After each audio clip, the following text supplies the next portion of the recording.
네, 문재인 대통령이 사드 발사대 4기를 추가로 임시 배치한 것을 두고 정치권은 물론 국내외 여론도 찬반 논쟁이 붙었습니다. 관련 내용 짚어볼 텐데요. 자, 강병규 기자. 네. 오늘 조금 전에 국방이 긴급 소집돼서 이 문제 계속 거론되고 있는데 문재인 대통령 사드 발사대 4기 추가 임시 배치하라 지시한 내용 갖고 말이 많아요. 어떻게 이 결정이 나온 겁니까? 배경은 좀 취재가 됐습니까? 예, 그렇습니다. 실제로 종합해보면은 하루 만에 이제 운명이 바뀐 사드라고 제목을 붙여볼 수 있는데 그 7월 28일이죠. 이 국방부에서는 이제 10시 반 브리핑에서 사드 배치 부지의 일반 환경 영향 평가를 실시하겠다. 라면서 10에서 15개월 정도 걸릴 거다라고 이제 전망을 했는데 그 다음 날에 이제 청와대가 이제 미사일 발사 직후에 청와대가 갑자기 사드 발사대 4기를 조기에 배치하겠다라고 밝히면서 갑자기 왜 하루 사이에 이렇게 급속하게 변화가 되냐라는 그런 지적이 많았습니다. 사실 7월 28일 사드 배치 부지의 그 일반 환경 영향 평가 실시한다 이 발표 전에 일단 북한에서 7월 27일 날 북한에서 미사일을 쏠 것 같다라는 전망이 하도 나오니까 국방부에서는 이제 사드 관련 특이한 징후가 없다라고도 밝힌 바가 있었거든요. 그런 뒤 약 이틀, 하루 이틀 만에 이렇게 사드 배치를 하겠다라고 이제 밝혀온 점으로 봤을 때 상당히 앞뒤가 좀 안 맞는다라고 해서 많은 좀 논란이 빚었었는데요. 사드 기지의 인근에 있는 성주 소성리 주민들도 청천벽력 같은 소식을 들었다면서 주민 200여 명이 모였습니다. 주민들이 이제 문재인 정부를 규탄한다면서 목소리를 높였는데요. 잠깐 들어보시겠습니다. 사드 배치 철거하라! 사드 배치 철거하라! 사드 강행 문재인 정부를 규탄한다! 우리가 지난 1년 동안 박근혜 정부가 비상식적으로 정치를 하고 근데 현재 이 정부도 전 정부와 똑같이 같이 미쳐가고 있습니다. 현 정부는 죄인이 되지 마십시오. 역사에. 사드가 필요 없다는 것을 계속 외쳐왔고 단 며칠 만에 그렇게 바뀐다는 것이 참 미치지 않고서는 이해할 수가 없습니다. 끝까지 사드가 물러날 때까지 동참할 것을 호소합니다. 어제 성주 주민들은 또 이런 얘기를 했습니다. 뒤통수를 때려 맞은 듯한 청천벽력 같은 상황이다. 그리고 문재인 정부에 대한 기대가 무너졌다라고 밝혔고요. 그리고 이제 오늘 청와대와 국방부 앞에서도 이 성주 주민들이 올라와서 직접 집회를 벌였습니다. 지금 보시는 이 장면인데 관련 단체들이 이제 사드 배치 추가 사실을 TV 보고 알았다.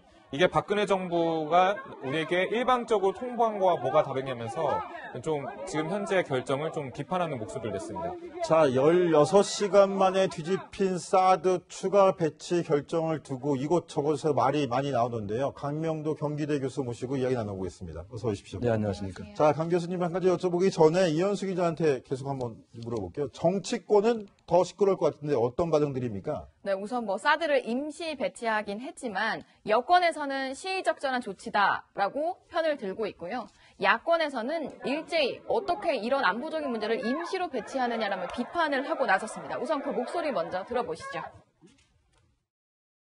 사드 문제를 가지고 오락가락하는 문재인 정부 태도로는 미국의 신뢰를 얻어내기가 아주 쉽지 않을 것이다.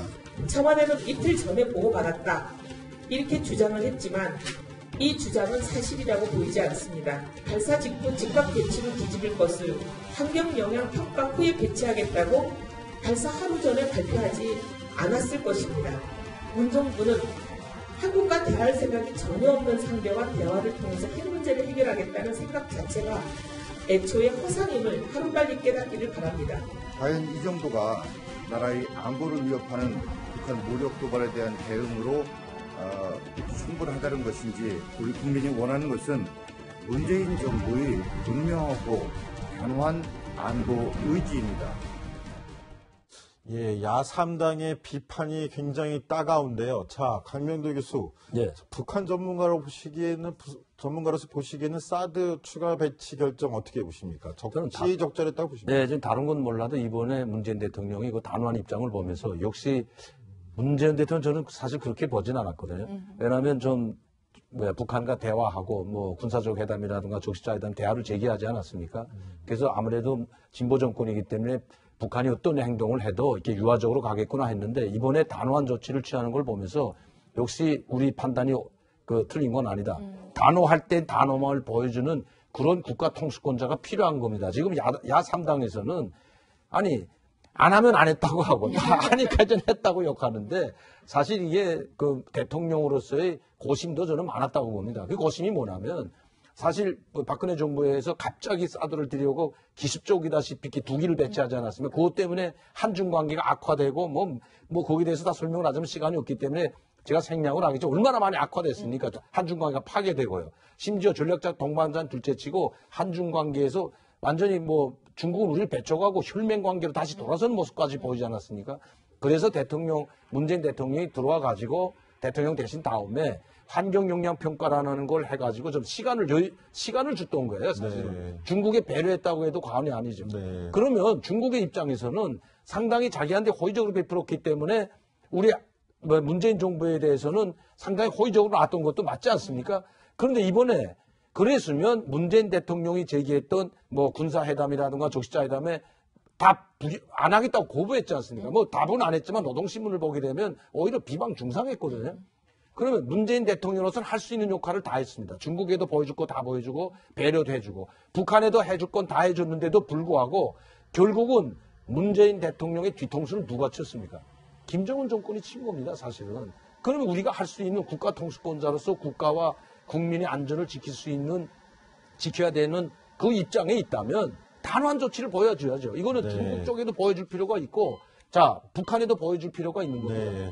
우리가 군사회담을 제기하고 적시자회담을 제기하지만, 대화도 제기하지만, 너희가 계속해서 군사적 도발을 한다면 우리가 군사적인 대응을 할 수밖에 없다는 이 강경함을 보여준 것이 이번에 정말 잘했다고 저는 보여집니다. 예, 참을 때까지 참고 참지 말아야 될 때 참지 않았다라는 평가인 것 같은데요. 자, 그런데 그거를 이면으로 뒤집어 보면 대화를 제의했던 베를린 구상, 이른바 문샤인 정책이 네. 기로의 선거 아니냐 이런 이야기들이 나오거든요. 이현수 기자. 그렇죠. 지금 다른 반응들은 좀 어떻습니까? 실제로 뭐 지지층들의 반발 때문에 문재인 대통령도 좀 고심이 있을 것 같습니다. 뭐 문재인 대통령뿐만 아니라 집권 여당도 함께 고민이 될 텐데요. 당장 성주에서도 박근혜 전 대통령의 그 민주적 절차적 정당성을 무시했다라는 부분 비판이 똑같이 또 문재인 정부를 향해서 나오고 있거든요. 그런데 또 청와대 관계자 이야기를 들어보면 이번에 북한이 계속 미사일 도발을 하고 있고 그 과정에서 기술적 진보를 정보로 받아들이게 되는데 그걸 알고 있는 상황에서 사드를 배치하는 건 불가피했다라는 설명을 하고 있기 때문에 아마 그 가운데서 뭔가 문재인 정부가 지지층들도 다독일 수 있는 걸 좀 내놓지 않을까라는 관측도 나오고 있습니다. 저희 교수님께 한번 여쭤볼 게 있는데 예. 방금 전에 이제 국방부 브리핑에서 이제 송영무 장관과 국방위원회 국회의원들이 만나는 자리에서 뭐라고 얘기를 했냐면 27일 날 뭐 그렇게 특이 동향이 없었다라고 이제 언론에다가 발표를 했는데 사실 오늘 청와대 해명 들어보니까 26일 날 미래 이제 그 미사일 그 발사 징후를 포착을 했다라고 이제 뒤늦게 해명이 된 거거든요. 언론에 사실 이 공개할 때와 그 전에 미리 파악했던 것과 좀 말이 안 맞는 부분이 있는 거고 했을 때 좀 어떻게 생각을 하시는지? 저는 조금 다른 생각인데요. 왜냐하면 북한이라는 그 행동이 저희도 본방송에 나와서 27일 할 거라고 이야기했습니다. 그건 청와대뿐만 아니라 온 우리 언론 매체가 또 많은 그 국제사회가 북한이 27일 도발할 것은 틀림이 없다 이렇게 보고 있었거든요. 그러니까 국방부도 뭐 그렇게 보고 했을 겁니다. 모든 정황을 보고 정보를 수집했을 때 북한이 도발할 거다 했는데 27일 안 하지 않았습니까? 그 안 한 거는 제가 봐서는 북한의 일기예보도 그렇고 그러니까 비가 많이 오고 북한에도 이제 국지선 폭우가 많이 또 왔는데 북쪽으로 많이 왔습니다. 이제 평안북도나 이쪽으로 많이 왔기 때문에 북한에는 도로 상황이 좋지 않기 때문에 또 포장도로가 안 돼 있잖아요. 네. 그 비가 많이 오면 자동차 이동할 수가 없어요. 그러니까 27일 할 걸 28일 날로 했다고 보여지는데 제가 말씀드리는 것은 우리가 북한이 오늘 미사일 쏘고 얼마 전 7월 4일에도 쏘지 않았습니까? 24일 만에 다시 쐈잖아요. 그러면 지금까지 핵실험도 5번이나 하고 이렇게 북한이 하는 행동이 70년 동안 계속 반복적으로 했기 때문에 여기에 일희일비하지 말아야 된다는 겁니다. 네. 그리고 국방부가 그렇게 보고 했는데 왜 그럼 문제는 성주에 사드 사기 배치를 하지 않지 않았다. 그때 사전에 왜 몰랐나 안 하겠다고 했냐 환경영향 평가했다는 그것인데 네. 오히려 저는 그렇기 때문에 1차 그러니까 화성 14형 1차 핵 실험을 했을 때 성공했을 때는 환경영향 평가가 그때도 뭐 안 하겠다 당장 배치한다 이러진 않았잖아요. 한 번 시간적 여유를 줬던 거라고 저는 보거든요. 그렇기 때문에 뭐 이게 일희일비할 필요는 없다. 저는 그렇게 보여집니다.